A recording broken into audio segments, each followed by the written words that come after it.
I'd say competitive gaming started for me in 1982. I went to Life magazine. I went there under the belief that there couldn't possibly be anyone who could beat me at Donkey Kong. Not a prayer. The best Donkey Kong player, I pinned him down, played him. He got 190,000 points in his game. I got 849,000 on my first guy. From that point on, I forever fell into an obsession to be the best. From there, it went to different games. It went to different news organizations. It went to TV shows. It went to the Guinness Book of World Records. It was Pac-Man. It was Ms.Pacman. It was Donkey Kong. It was Centipede. It was Burger Time. It was Donkey Kong Jr. In 1984, I was crowned the Player of the Year. Again, the media exposure just became greater and greater. Then in the late 80s, all the way into the middle 90s, it was sort of like what we often call it the dark ages. There wasn't competitive gameplay. There wasn't anything focused on it. And then again in the 90s, around 98, it started again. And in 1999, there was the quest or the belief that there was a holy grail in video games. The holy grail that would be the perfect score in Pac-Man. And somehow, I was not going to let anybody beat me to it. And on July 3rd, I flew to New Hampshire. I arrogantly protested that I was going to do the game. I did it. It was a media blitz that went around the world. Phone calls, interviews, newspapers, magazines from countries I never heard of, and I got an A in geography. But the media attention it brought me, TV shows, trips to Japan. I said as I was sitting in front of Mr. Nakamura in Japan, I says there's not a kid in the world who wouldn't want to be seated in this seat where I am right now. And I thanked him for all that he had done for me. He's a good guy, he's treated me very well. He's the father of Pac-Man, and I call him the godfather of video games. He's helped a lot of people, he's taken care of a lot of people. But basically it was always an obsession to be the best, to strive, to go further and further. And every time you would strive and go further, you should find a level of contentment with where you were. But it didn't happen that way. It was just an ambition to go further and press on. Basically, that's what competitive gaming's about. Somewhere along the line, I got to put this obsession down and go on to another challenge. I just don't know when yet, but not too long, I think. And how many hours straight were you playing Pac-Man?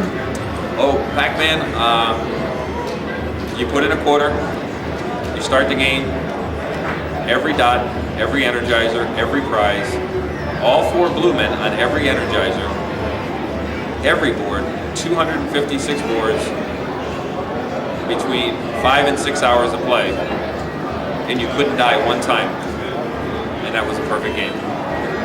3,333,360. Okay, and then how did you make it that long without eating or sleeping or anything? Was it taxing? It was funny, I got there on July 1st in the evening. July 2nd, I played a little. I played too late. The snack bar in the arcade was closed in Fun Spot.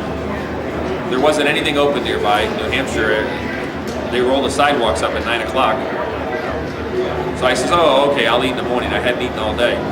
The next morning I get to the arcade before the snack bar opens. And suddenly I go, well, I'll just eat later. And I started playing. I was really into what I was playing. And I had started the game that led to the perfect score. And it was probably about 6 p.m. when I finished the game, and I thought, wow, I realized how hungry I was. I hadn't eaten for 2 days in an effort to achieve this. So naturally, a media report went out that I refused to eat for 2 days until I achieved the score. Well, that's pretty close to the truth. The truth is exactly like I just told you. Okay, could you mention something about your strategy in playing Pac-Man? Basically, the strategy that I used, I didn't use patterns because I thought if I didn't use patterns, it would be more difficult. And I wanted to do something, a perfect score that had never been done. But I did not use patterns because I figured if someone did do it behind me or did follow behind me, they would use patterns. I wanted to achieve something that they weren't able to achieve. So that's exactly what happened. I did it without patterns. Did that make it a lot harder? Yeah, it made it harder. And made it more tedious. And then I was just curious about the blind spots, I guess it's called in Pac-Man, where you can hide and go read a book and come back, kind of thing. Well, there's actually there's several different safe spots, but they're only safe in certain circumstances, from certain angles, and certain timing. The average player to just run into a blind spot to be safe, to blindly run into a blind spot, there aren't any. Did you find those through practice, or was there some way? I mean, how'd you figure that out? Oh yeah, no, they were found through practice. If I had a screen that I had never seen and a set of walls I had never seen, I could actually point to what I know would be the safe spots. Wow. So did you have to study the program itself, or is it strictly through playing? No, it's strictly through playing. I think if you studied the program, it would be XOFEIEOEI, and it wouldn't tell you anything unless you could understand hieroglyphics or some outrageous level of thinking. Okay. And what is your plans next in the future? What do you want to do next, like in video gaming or anything? Well, I think I keep saying that I have to achieve something in gaming that I consider so monumental that it makes me want to stop playing, because I won't be able to top it, and then I'll be able to go on to other challenges.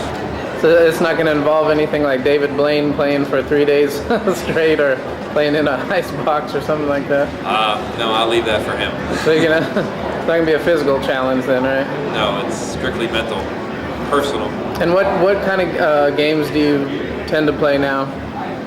Well, again, I love the classic games. So the Pac-Man and the Ms.Pacman, the Donkey Kong, the Centipede, Burger Time, the Donkey Kong Jr., those older games, those are the ones that I like. They're more in a competitive nature. They're more friendly. They're easier to create competition with. So is it possible to say that even though those games are older, they could even be better than some of the ones that are coming out now in a way? Well, the actual gameplay is better. Mm-hmm. You can't argue with the graphics and the technology of today, but the gameplay, the insight, the creativity that it took to create those games then, I feel is greater than anything that's created today. Yeah, I agree, actually. Okay.